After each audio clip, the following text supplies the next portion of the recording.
There was a priest that came in from Paris, Reverend Etienne Bernet Roland, very distinguished, cultured man. And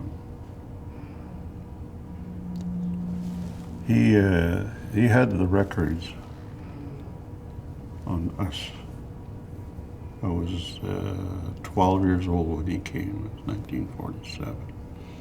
And when I came back, and he says, "I hear you're good at art. We will see what we'll do about it."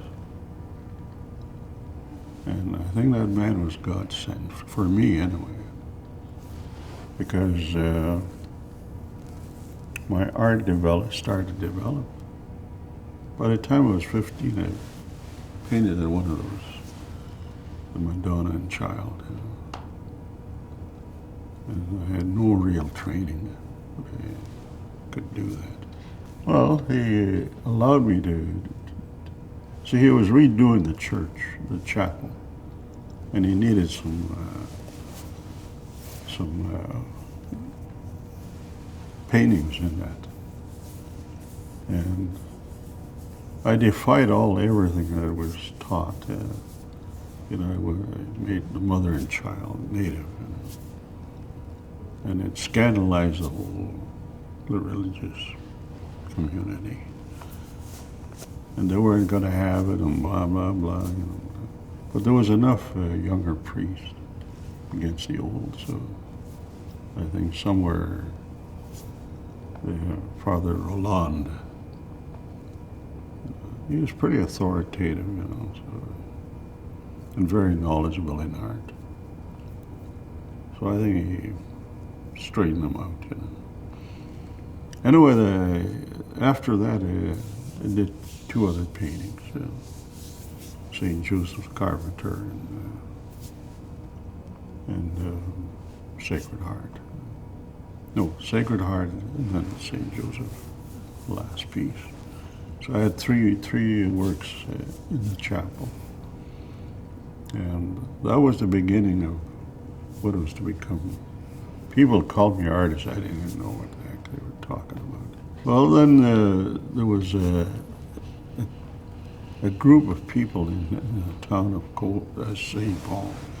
They had an art group through the extension department of the University of Alberta. And a man came every weekend, once a month, I think, and over a weekend.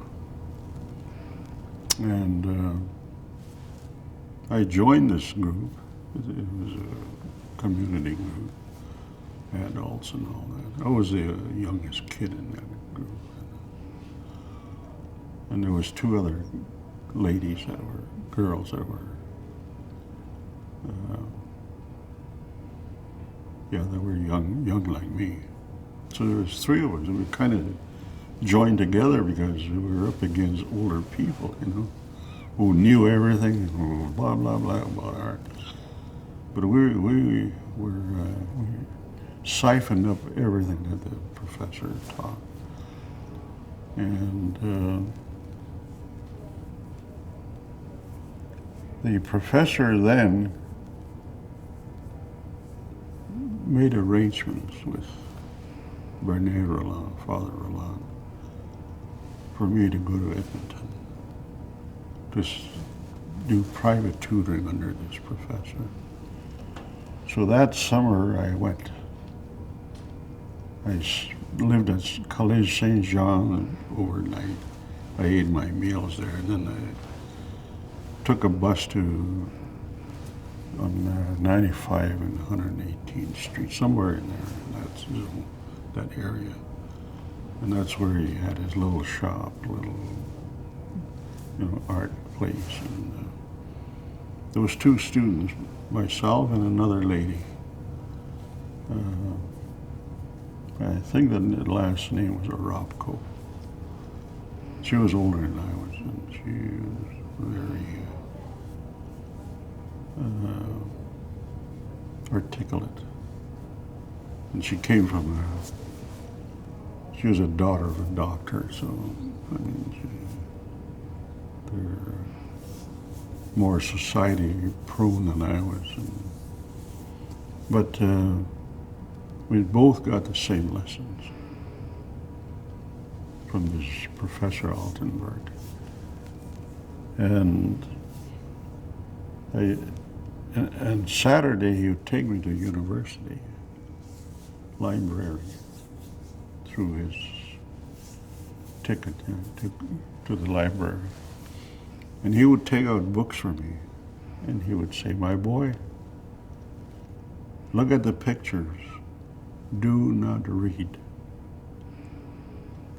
Study the pictures.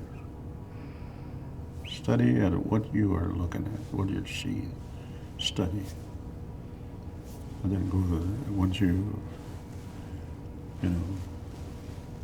kept it in your mind, you go to the next picture." So I spent the whole Saturday morning leafing through.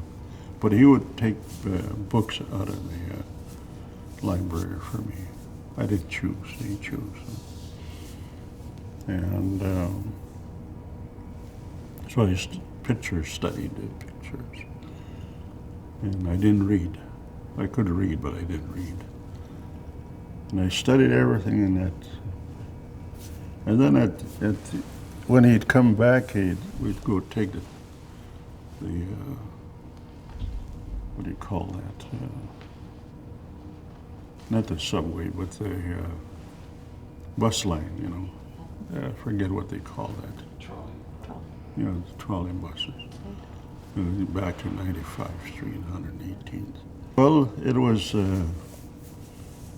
after that summer I became a little more conversant,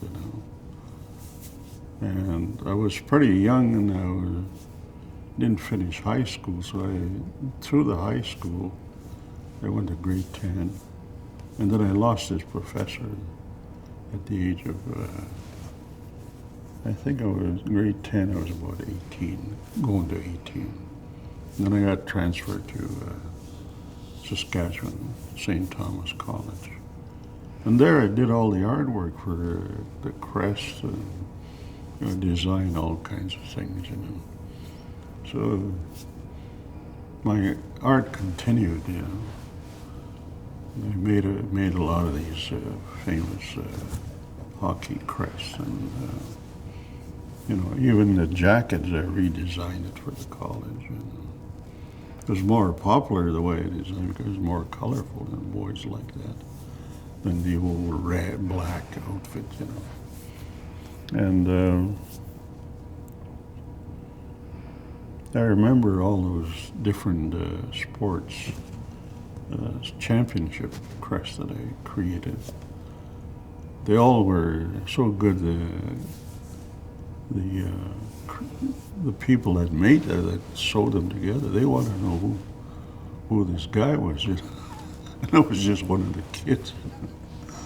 But I put my heart and design into all those things.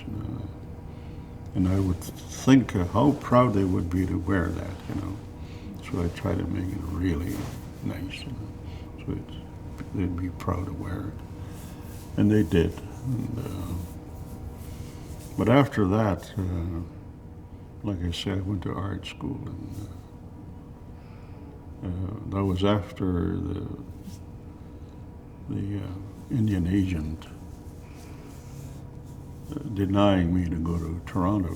I had applied to the Art College of Ontario, and I was accepted. And the Indian agent unilaterally decided I'd go to art school in Calgary. And in those days, you had to get a permit to get off the reserve. And the Indian agent has the last say on where you go. So he sent me to Calgary, on his own authority.